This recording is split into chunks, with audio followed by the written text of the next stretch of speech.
mawo veterans panguva ino vari kuonekwa kunzi these are the people who are at the top panguva ino vachizama kubraibiwa aiwa nethe regime kuchionekwa kunzi vakomana naBombshell Geza ndo vakonzeresa just because influence yaita Bombshell Geza panguva ino iri very very massive and imminent, and everyone is now believing Bombshell Geza kuti aiwa mautterances ake ndeechokwadi. Sana pina mashoko atiri kuona panguva ino mawo veterans aiwa vosuffer a blow pamusoro pe3.5 billion case panguva ino ndobva subscribe like on the bell yakuti panapa pane nhau yatiri kusangana nayo inoenderana kanzi war vets suffer a blow in 3.5 billion case.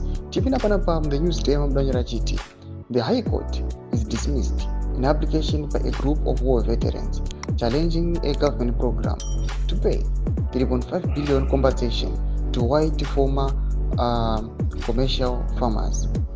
The war veterans argued that the compensation deed signed between the government and the white former farmers was unfair, cruel, and tantamount to degrading treatment of blacks by white colonizers. The application was filed by war veterans Amos Zigauke, Kosam Mutsinze, Shorai Nyamangondo, and Dafin Kanoti. Domashko arikuda panguva ine atikona kuti aiwa these war veterans vanoluza this case but not High Court inodismissa.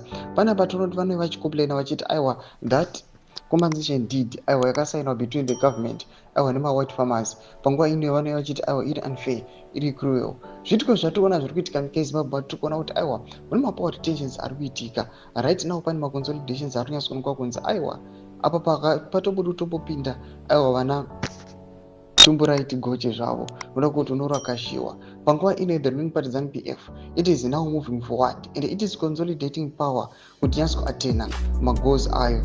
Tudze mafungiro enyu muri kudii pamusoro pechitiko ichi. Apinda kume section medu kuti mafungiro enyu. So subscribe or like, chat on the bell icon.